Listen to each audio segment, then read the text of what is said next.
Renungan Pagi, Agama yang Bersinar oleh Ellen G. White, 27 Desember 2023. Mari kita berdoa. Tuhan Allah Bapa kami yang bertahta dalam kerajaan surga, Bapa yang penuh kasih, yang kami sembah melalui anak-Mu Tuhan kami Yesus Kristus. Kami bersyukur dan berterima kasih untuk berkat dan perlindungan Tuhan kepada kami dan untuk hari yang baru yang masih Engkau berikan kepada kami. Kami akan belajar dari nasihat firman-Mu.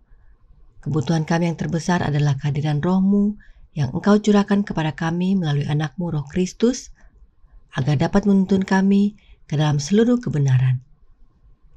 Terima kasih Bapa, Engkau sudah mendengar dan menjawab doa kami. Ampuni kami dari salah dan dosa kami. Dalam nama Yesus, kami sudah berdoa dan mengucap syukur kepadamu. Amin.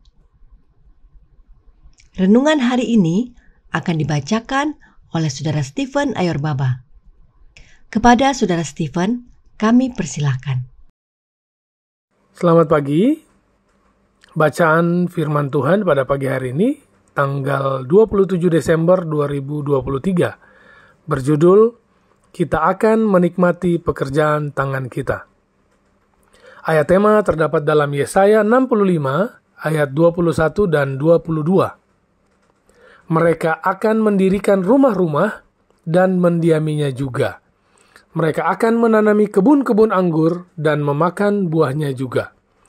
Mereka tidak akan mendirikan sesuatu supaya orang lain mendiaminya, dan mereka tidak akan menanam sesuatu supaya orang lain memakan buahnya. Sebab umur umatku akan sepanjang umur pohon, dan orang-orang pilihanku akan menikmati pekerjaan tangan mereka. Di dunia yang baru, umat tebusan akan melakukan pekerjaan dan kesenangan yang membawa kebahagiaan bagi Adam dan Hawa pada mulanya. Kehidupan Eden akan dijalani, kehidupan di kebun dan ladang. Mereka akan mendirikan rumah-rumah dan mendiaminya juga. Mereka akan menanami kebun-kebun anggur dan memakan buahnya juga. Sebab umur umatku akan sepanjang umur pohon, dan orang-orang pilihanku akan menikmati pekerjaan tangan mereka. Nabi-nabi yang kepadanya peristiwa-peristiwa besar ini diwahyukan, ingin sekali memahami maksud sepenuhnya. Mereka meneliti saat yang mana dan yang bagaimana yang dimaksudkan oleh Roh Kristus yang ada di dalam mereka. Kepada mereka telah dinyatakan bahwa mereka bukan melayani diri mereka sendiri, tetapi melayani kamu dengan segala sesuatu yang telah diberitakan sekarang kepada kamu. Bagi kita yang berada di ambang pemenuhannya, momen yang paling dalam, minat yang besar, penggambaran hal-hal yang akan datang ini, peristiwa-peristiwa yang Sejak nenek moyang kita yang pertama meninggalkan Eden, telah disaksikan dan ditunggu oleh anak-anak Allah, dirindukan dan didoakan. Prophet and Kings, halaman 730 dan 731. Tuhan Yesus memberkati adalah doa dan harapan kami. Terima kasih atas penata layanan Saudara Stephen. Tuhan Yesus memberkati. Selamat pagi saudaraku dalam Tuhan.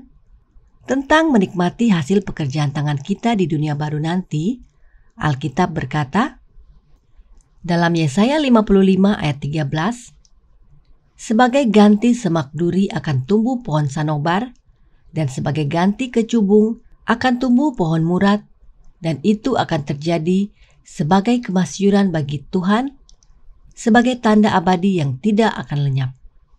Sebab memang tidak ada lagi bekas-bekas dosa di dunia baru nanti. Dan juga Alkitab berkata, dalam Yesaya 11 ayat 6 dan 9, serigala akan tinggal bersama domba dan macan tutul akan berbaring di samping kambing. Anak lembu dan anak singa akan makan rumput bersama-sama dan seorang anak kecil akan menggiringnya. Tidak ada yang akan berbuat jahat atau yang berlaku busuk di seluruh gunungku yang kudus, sebab seluruh bumi penuh dengan pengenalan akan Tuhan, seperti air laut yang menutupi dasarnya. Tidak heran, tidak ada lagi yang merampok hasil kebun kita. Tidak ada lagi yang mencuri buah-buahan kita. Namun terlepas dari ini semua, perlu kita ketahui bahwa kehidupan di dunia ini adalah permulaan kehidupan di surga. Pendidikan di dunia ini adalah permulaan prinsip-prinsip surga. Pekerjaan hidup di sini adalah latihan untuk pekerjaan hidup di sana. Apa kita sekarang dalam tabiat dan pelayanan suci adalah bayang-bayang yang pasti dari apa kita nanti. Dikutip dari Heaven halaman 153, paragraf pertama.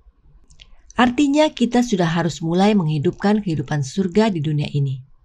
Ini prinsip penting yang perlu dipahami karena banyak umat Kristen yang merasa tidak masalah hidup duniawi asal hidup baik dengan sesama dan rajin ibadah serta melayani. Nanti waktu Yesus datang baru berubah seluruhnya atau diubahkan. Ini konsep yang salah. Kita harus berubah dari sekarang kalau memang kita mau hidup di surga. Buangkan dunia, terima Yesus. Perhatikan pernyataan roh nubuat tentang kehidupan Yesus. Anak manusia datang bukan untuk dilayani, melainkan untuk melayani. Matius 20 ayat 28. Pekerjaan Kristus di bawah adalah pekerjaannya di atas, dan upah kita karena bekerja bersama Dia di dunia ini akan menjadi kuasa yang lebih besar dan kesempatan yang lebih luas untuk bekerja bersama Dia dalam dunia yang akan datang. Dikutip dari buku Membina Pendidikan Sejati, halaman 285, paragraf keempat. Pekerjaan Yesus di dunia ini adalah gambaran pekerjaan Yesus di surga nanti. Ini pesan yang sangat penting. Kenapa? Perhatikan, upah kita karena bekerja sama dengan Yesus di dunia ini akan menjadi kuasa yang lebih besar dan kesempatan lebih luas untuk bekerja sama dengan Yesus di dunia baru nanti.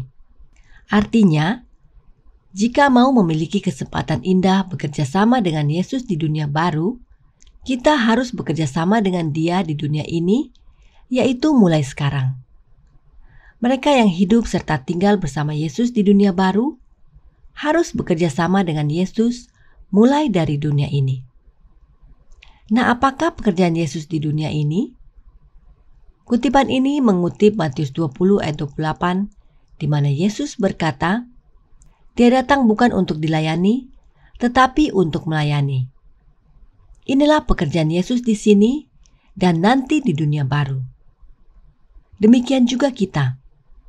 Perhatikan masih dalam buku yang sama, Nyonya White menuliskan, dalam hidup kita di dunia ini, walaupun dibatasi oleh dosa dan perkara-perkara duniawi, sukacita terbesar dan pendidikan yang tertinggi adalah dalam pelayanan. Dan pada masa yang akan datang, di mana tidak lagi dikungkung oleh keterbatasan manusia berdosa. Dalam pelayananlah kesukaan terbesar dan pendidikan tertinggi akan ditemukan. Bersaksi dan sebagai saksi senantiasa mempelajari betapa kaya dan mulianya rahasia itu, yaitu Kristus di tengah-tengah kamu, Kristus yang adalah pengharapan akan kemuliaan. Kolose 1 ayat 27. Dikutip dari buku Membina Pendidikan Sejati, halaman 286, paragraf ketiga. Dalam dunia ini, sukacita terbesar dan pendidikan tertinggi adalah melayani. Dalam dunia baru nanti, kesukaan terbesar dan pendidikan tertinggi adalah melayani.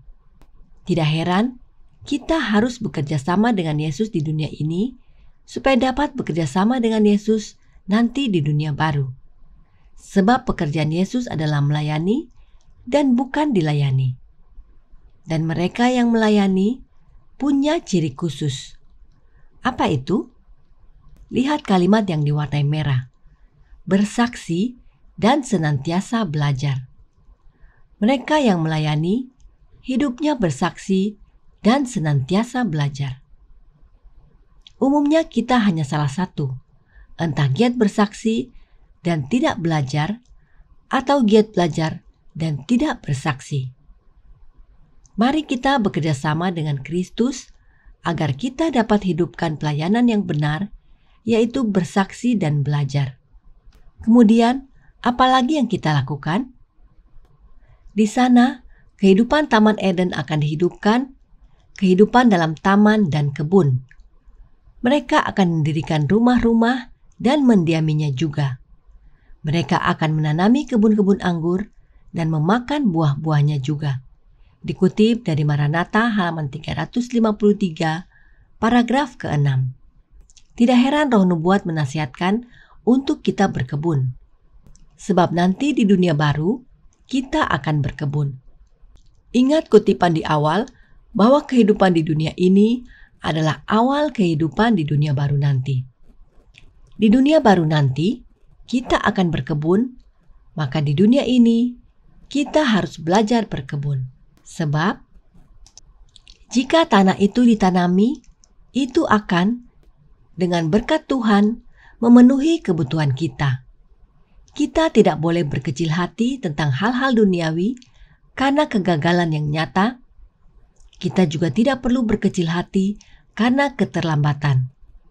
Kita harus mengerjakan tanah dengan riang, semoga dengan penuh syukur meyakini bahwa bumi menyimpan di perbendaharaan kaya di pangkuannya untuk dikumpulkan oleh pekerja yang setia, menyimpan lebih kaya daripada emas atau perak.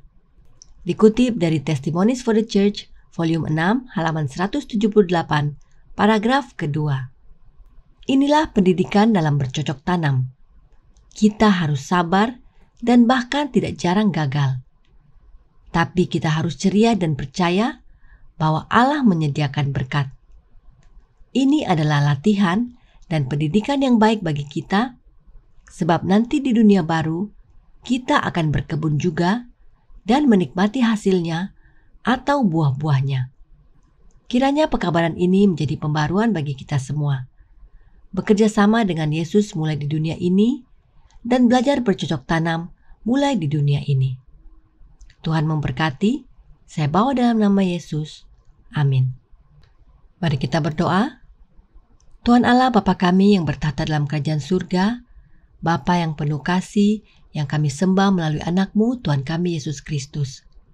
Kami bersyukur dan berterima kasih Bapa untuk nasihat firman Tuhan yang sudah kami pelajari pagi ini.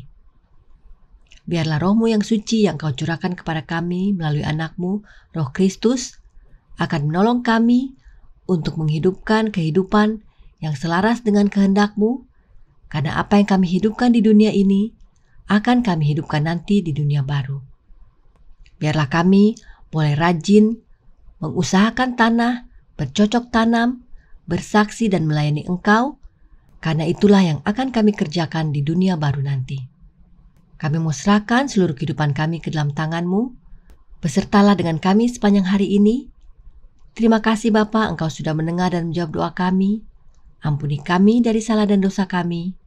Dalam nama Yesus, kami sudah berdoa dan mengucap syukur kepadamu. Amin.